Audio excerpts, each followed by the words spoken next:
Hello दोस्तों, आपका स्वागत है कोशिका विज्ञान साइटोलॉजी में। इससे पहले मैंने जितना भी वीडियो बनाया है वो जरूर देख लीजिएगा, प्लेलिस्ट में दिया हुआ है। ठीक है, चलिए स्टार्ट करते हैं। सेल नाम किस वैज्ञानिक ने दिया था? तो सेल आपको पता है, सेल का नाम सबसे पहले नाम दिया था किसने? तो रॉबर्ट हुक ने दिया था या ब्राउन ने? तो आपका दिया था रॉबर्ट हुक ने। ओके, सेल नाम किस वैज्ञानिक ने सर्वप्रथम दिया था? तो रॉबर्ट हुक ने दिया था। ओके, कौन सी रचना जंतु कोशिकाओं को वनस्पति कोशिकाओं में विभेदित करती है? वनस्पति कोशिका से अलग कर देती है किसको? जंतु कोशिका से। यानी कोई ऐसा चीज है जिससे दोनों में अंतर पैदा हो जाता है, तो वो है सेंट्रियोल। ठीक है, सेंट्रियोल जो होता है एक इन दोनों में से एक में अनुपस्थित होता है। क्या अनुपस्थित होता है? तो सेंट्रियोल होता है। ओके, प्रोटीन का निर्माण राइबोसोम करता है, और एनर्जी का जो बैंक होता है माइटोकॉन्ड्रिया कहा जाता है।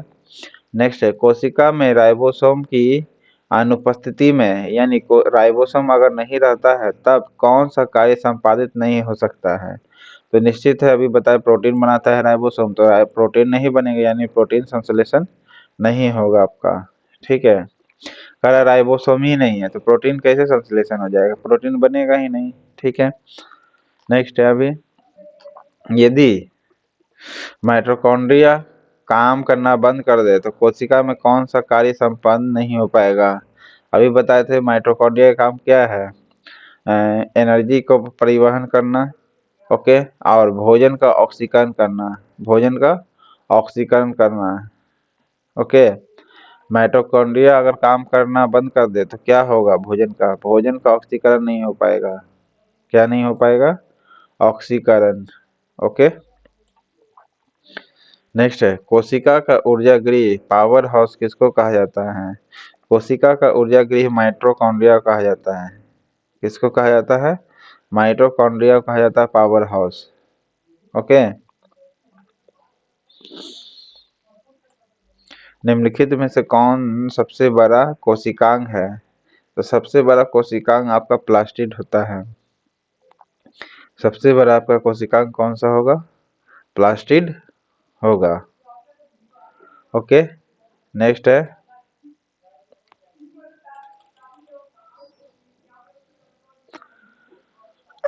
कोशिका में प्रोटीन संश्लेषण कहाँ होता है? कोशिका में प्रोटीन संश्लेषण कहाँ होगा आपका? तो राइबोसोम में बताए थे, प्रोटीन का निर्माण करना राइबोसोम का काम है। ओके, पावर हाउस माइटोकॉन्ड्रिया का, और भोजन का ऑक्सीकरण भी माइटोकॉन्ड्रिया का ही काम है, क्योंकि ये काम नहीं करेगा तो भोजन का ऑक्सीकरण नहीं होगा। ओके, नेक्स्ट है, पादप कोशिकाओं का सबसे बाहरी आवरण क्या कहलाती है? सबसे बाहरी आवरण कोशिका भित्ति कहलाती है। क्या कहलाती है? कोशिका भित्ति। पेड़ का जो सबसे बाहरी परत होती है ना, वो कोशिका भित्ति कहलाती है। ओके, कोशिकाओं का एक निश्चित रूप प्रदान कौन करता है? यानी कोशिका एक निश्चित रूप बनाएगा तो वो कौन करेगी? कोशिका भित्ति ही करती है। ठीक है, कोशिका भित्ति कोशिका का एक निश्चित रूप प्रदान कर दी, यानी कैसा होना चाहिए वो प्रदान कौन करेगा? कोशिका भित्ति करेगी। और कोशिका भित्ति जो होती है एक पादप कोशिका का सबसे बाहरी आवरण होती है। प्लांट का सबसे बाहरी आवरण यही होगा, कोशिका भित्ति, और यही रूप देगा।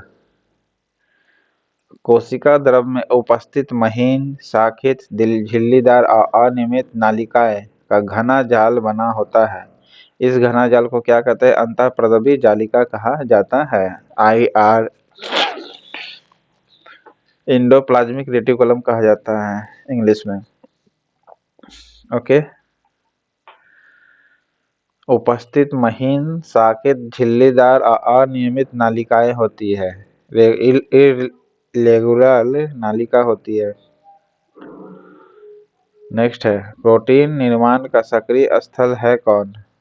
प्रोटीन निर्माण बताए थे राइबोसोम ही वो स्थान है जहाँ पर प्रोटीन बनेगा। Okay, ribosome. भोजन का ऑक्सीकरण कौन करता है? माइटोकॉन्ड्रिया। पावर हाउस भी माइटोकॉन्ड्रिया। ओके। कौन सा कोशिका केवल पादप कोशिका में पाई जाती है, यानी केवल प्लांट में ही पाई जाती है, ये बताना है। तो देखिए, केवल प्लांट में आपका कोशिका भित्ति पाई जाती है जो निश्चित आकार देती है प्लांट को, लवक भी पाई जाती है और रिक्तिकाएं भी पाई जाती है, ये सभी पाई जाती है। ओके। कोशिकांग केवल पादप कोशिका में पाई जाती है, यानी वैसा कोशिका अंग जो केवल पादप में पाई जाती है। तो कोशिका भित्ति पाई जाती है, लवक पाई जाती है और रिक्तिकाएं पाई जाती है, ये तीनों ही पाई जाती है। ओके। कौन कौन?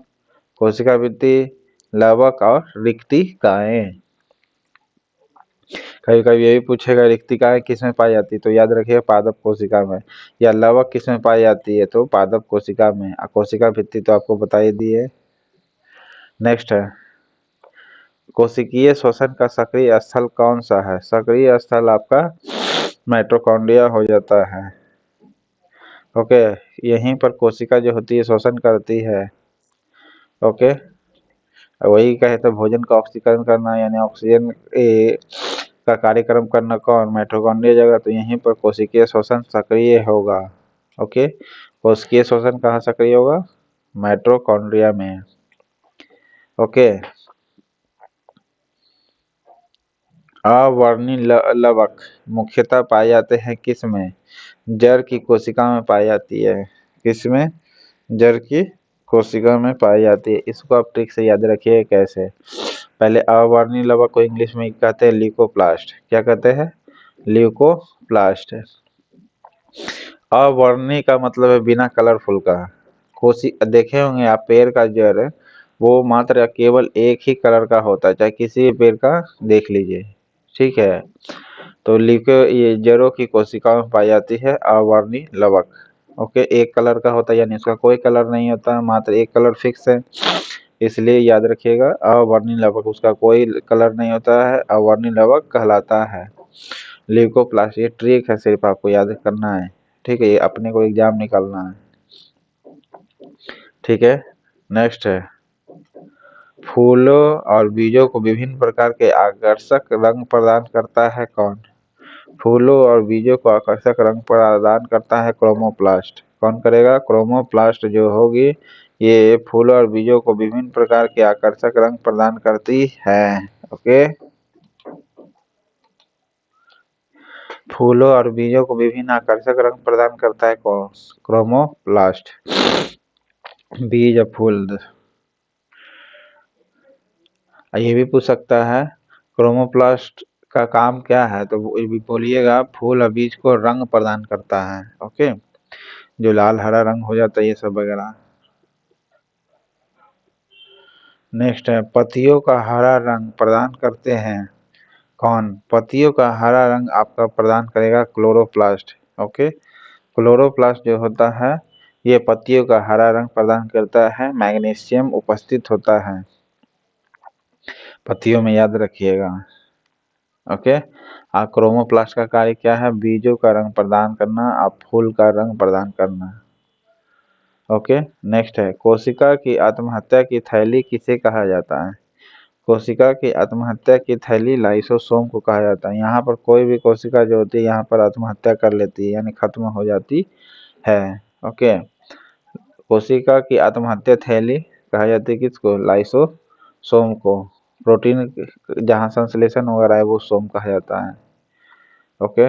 नेक्स्ट है, लाइसोसोम में पाए जाने वाला एंजाइम जिनमें जीव द्रव्य को घुला देने या नष्ट कर देने की क्षमता होती है, क्या कहलाती है?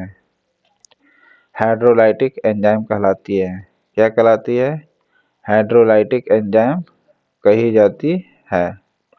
फिर से सुनिएगा, लाइसोसोम में पाए जाने वाला वैसा एंजाइम जिनमें जीव द्रव्य को घुला देने और नष्ट कर देने की क्षमता होती है, उसमें हाइड्रोलाइटिक एंजाइम पाई जाती है, और इसी को कहते हैं कोशिका की आत्महत्या थैली।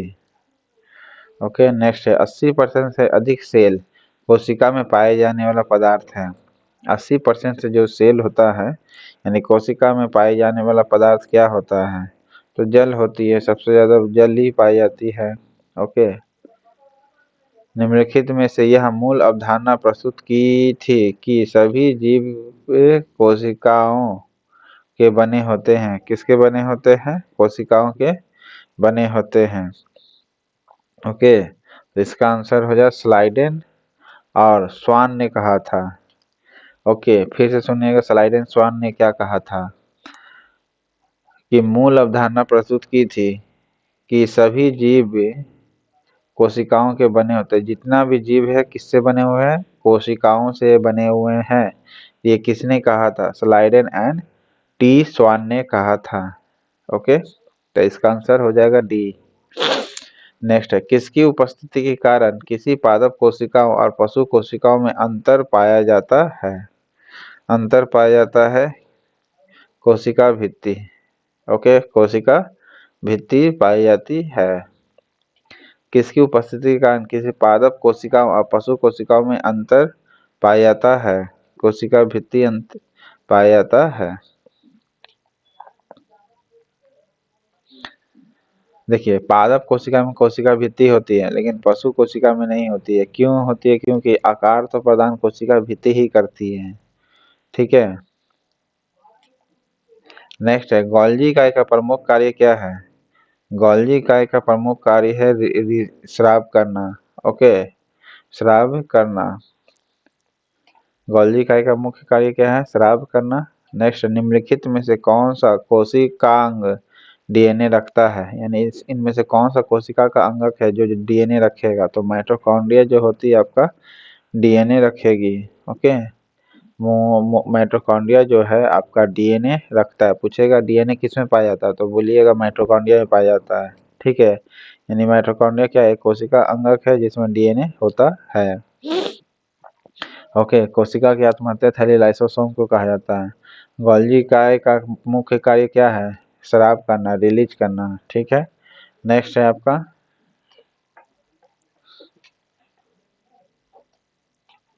कौन सा कोशिका अंग प्रोटीन संश्लेषण में प्रमुख भूमिका निभाता है? प्रोटीन निर्माण में करेगा आपका राइबोसोम, तो होगा ही होगा। ओके, तो इसमें से कौन सा आपको इधर है? एंडोप्लाज्मिक रेटिकुलम और राइबोसोम। ओके, इसका आंसर क्या हो जाएगा? एंडोप्लाज्मिक रेटिकुलम और राइबोसोम। प्रोटीन संश्लेषण में ये प्रमुख भूमिका निभाता है। कौन? एंडोप्लाज्मिक रेटिकुलम भी निभाता है और राइबोसोम भी निभाता है। कभी कभी राइबोसोम छोड़ देता है, तो याद रखिएगा, तो एंडोप्लाज्मिक रेटिकुलम आप मारिएगा। ओके, प्रोटीन संश्लेषण में मुख्य भूमिका निभाता है। नेक्स्ट है, प्रोग्राम्ड सेल डेथ है। प्रोग्राम्ड सेल डेथ का कोशिकीय और आणविक से नियंत्रण क्या कहलाता है? एजिंग कहलाता है। क्या कहलाता है? एजिंग कहलाएगी। प्रोग्राम्ड सेल डेथ का कोशिकीय एवं आणविक नियंत्रण क्या कहलाता है? एजिंग कहलाती है। ओके, क्या कहलाती है? एजिंग कहलाएगी। Programmed cell death, programmed cell death का कोशिकीय एवं आणविक नियंत्रण क्या कहलाता है? एजिंग कहलाती है। नेक्स्ट है, कौन सा अंगक प्राय जंतु कोशिका में उपस्थित नहीं होता है? तो जंतु कोशिका में नहीं होता है। कौन? लवक। लवक सिर्फ प्लांट में ही पाया जाता है, बताए थे आपको, प्लांट में ही पाया जाता है। डीएनए पूछा किस में पाया जाता है? तो माइटोकॉन्ड्रिया में। पावर हाउस भी डीएनए को कहा जाता है। ओके,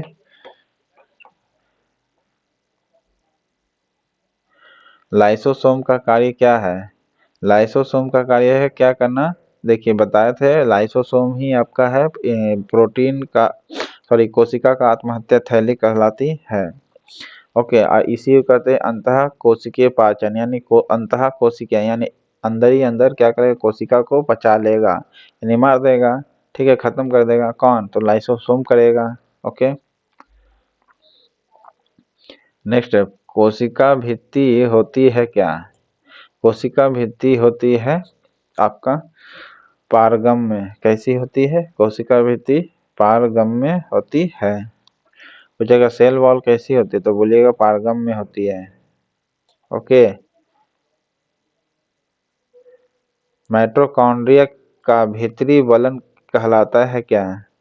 माइटोकॉन्ड्रिया का भीतरी वलन क्रिस्टी कहलाता है। क्या कहलाता है? क्रिस्टी। माइटोकॉन्ड्रिया का भीतरी वलन क्या कहलाता है? क्रिस्टी। अंदर का जो स्ट्रक्चर होगा माइटोकॉन्ड्रिया का, वो क्या कहला जाएगा? क्रिस्टी कहला जाएगी। ओके, इसको क्रिस्टी कहेंगे। नेक्स्ट है, माइटोकॉन्ड्रिया किसमें अनुपस्थित होता है? माइटोकॉन्ड्रिया किसमें अनुपस्थित होता है आपका? तो माइटोकॉन्ड्रिया जिसमें नहीं पाया जाता है,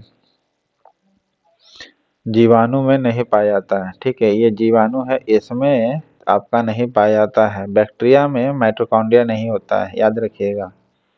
बैक्टीरिया में माइटोकॉन्ड्रिया नहीं पाई जाती है बैक्टीरिया में। ठीक है, कभी कभी ऑप्शन ये भी देता कि जीवाणु में क्या नहीं पाई जाती है, तो ऑप्शन दे ही मार दीजिएगा। ऐसा ऑप्शन दे देगा तो बोलिएगा कि माइटोकॉन्ड्रिया नहीं पाई जाती है। ओके, जीवाणु ही में मात्र ऐसा है जिसमें ये नहीं पाई जाती है, माइटोकॉन्ड्रिया। ओके, नेक्स्ट है, जीव द्रव्य शब्द का प्रयोग सर्वप्रथम किसने किया था? जीव द्रव्य यानी प्रोटोप्लाज्म का शब्द का प्रयोग पुरकिंजे ने किया था। प्रोटोप्लाज्म का पुरकिंजे ने, प्रोटोपुरकिंजे इस प्रकार याद कर सकते हैं आप ट्रिक से। ओके, पी से प्रोटोप्लाज्म, पी से पुरकिंजे। शब्द का, जीव द्रव्य शब्द का प्रतिपादन किसने किया था? तो पुरकिंजे ने। ओके, नेक्स्ट है, जीव द्रव्य जीवन का भौतिक आधार है, यह कथन किसने कहा था? हक्सले ने कहा था। किसने कहा था? हक्सले ने कहा था जीव द्रव्य जीवन का भौतिक आधार है। ओके, तो किसने कहा था? हक्सले ने कहा था। ओके, डीएनए के द्वि हेलिक्स प्रारूप को पहली बार किसने प्रस्तावित किया था?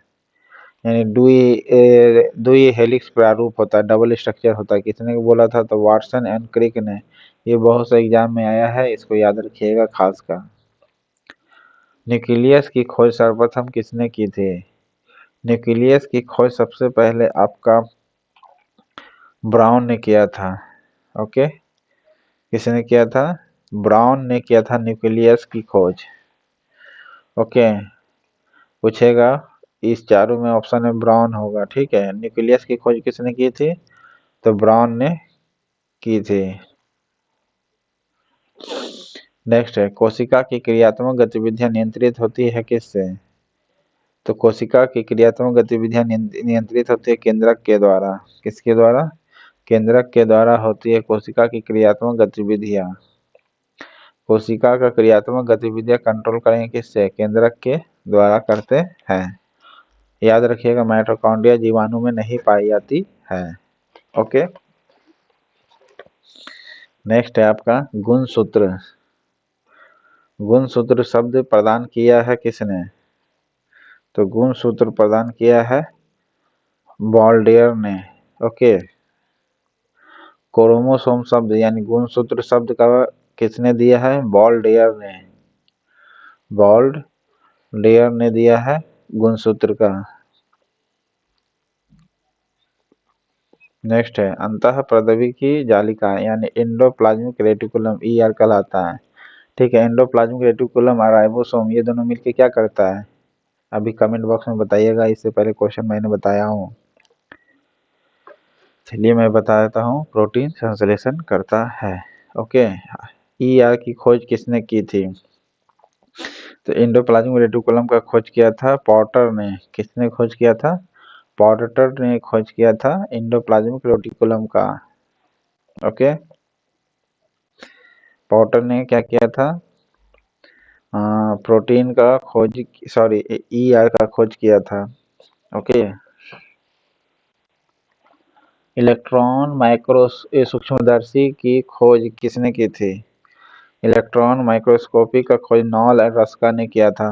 ओके, नॉल और रस्का ने क्या किया था? इलेक्ट्रॉन सूक्ष्मदर्शी की खोज की थी। नेक्स्ट, वास्तविक केंद्र किसमें नहीं होता है? केंद्रक किसमें नहीं पाया जाता है? बताए थे जीवाणुओं में नहीं पाई जाती है। ओके, न्यूक्लियस इसमें नहीं पाई जाती, यानी जीवाणुओं में यानी बैक्टीरिया में ना तो आपका केंद्रक होता है और केंद्रक के द्वारा न्यूक्लियस कंट्रोल करते हैं। ओके, जबकि जीवाणु में न्यूक्लियस होता नहीं है, केंद्रक होता नहीं है। ठीक है, केंद्रक नहीं होता है और माइटोकॉन्ड्रिया भी नहीं होता, याद रखिएगा, जीवाणुओं में यानी बैक्टीरिया में। ओके, सर्वाधिक संख्या 2n में गुणसूत्र पाए जाते हैं किस में? इस सब में से सबसे ज्यादा गुणसूत्र पाया जाता है ऑफियोग्लॉसिस में। किस में? ऑफियोग्लोसस में पाए जाते हैं सर्वाधिक संख्या में गुणसूत्र, क्रोमोसोम। मनुष्य, आलू, इस सब की तुलना सबसे ज्यादा गुणसूत्र पाए जाते हैं ऑफियोग्लोसस में। नेक्स्ट है, जीवन का भौतिक आधार क्या है?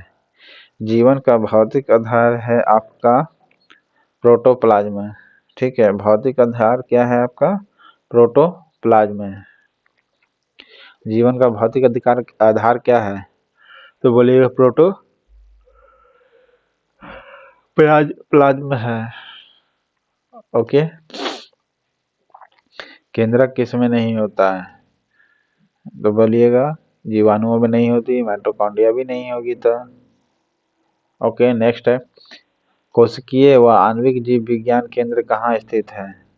कोशिका व आणविक जीव विज्ञान केंद्र है हैदराबाद में। कहाँ है? हैदराबाद में है कोशिकीय आणविक जीव विज्ञान केंद्र, हैदराबाद में है उपस्थित। ओके,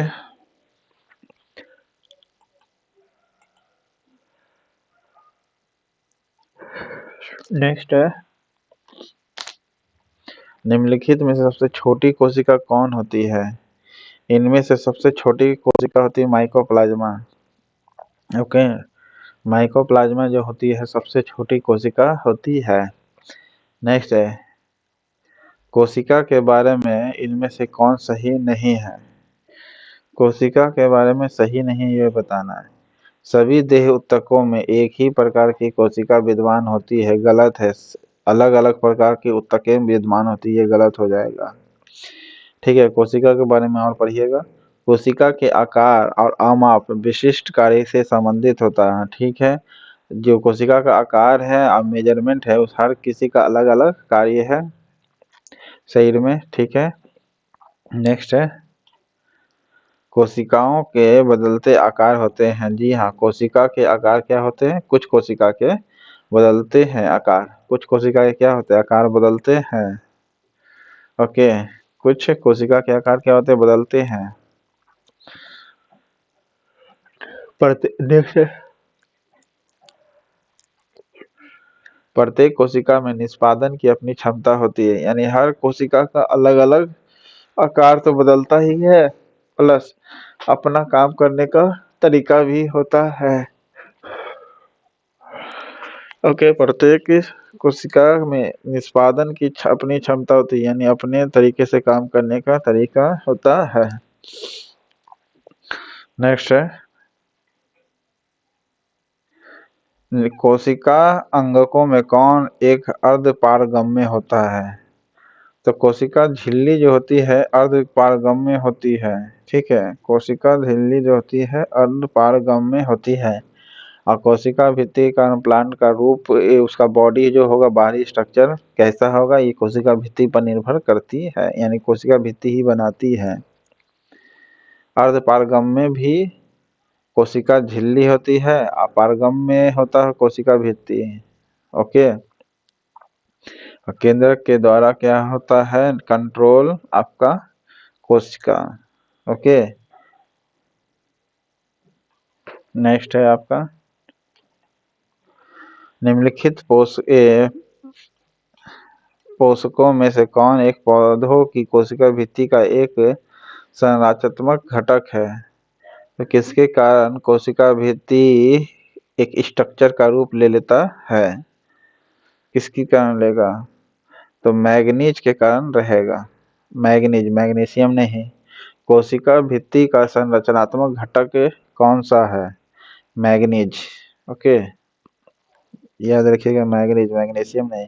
यानी कोशिका भित्ति का एक स्ट्रक्चर देने वाला रूप होता है ना, उसमें क्या होना चाहिए, तो मैग्नीज होना चाहिए। ओके, नेक्स्ट है कोशिका कला वर्णात्मक पारगम्य होती है। हाँ होती है, यानी कोशिका कला का मतलब होता है कोशिका भित्ति वर्णात्मक पारगम्य होती है। हाँ होती है।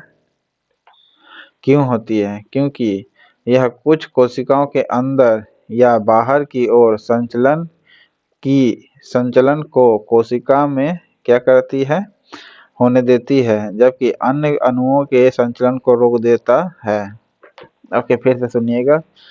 कोशिका कला वर्णात्मक पारगम्य होती है। वर्णात्मक का मतलब हर किसी को नहीं जाने देती है। क्यों? क्योंकि कुछ अणुओं के अंदर या बाहर की ओर संचलन को कोशिका में से होने देती है, यानी कुछ अणुओं के अंदर या बाहर की ओर संचलन को कोशिका में से होने देती है। ठीक है, यानी कोशिका है और उसमें अणु अगर घुसाना है या बाहर निकालना है तो कुछ को ही जाने देता है। ओके, जबकि अन्य अणुओं के संचलन को रोक देता है और बाकी सबको रोक देगा। फिर से इसका मतलब समझिएगा आप।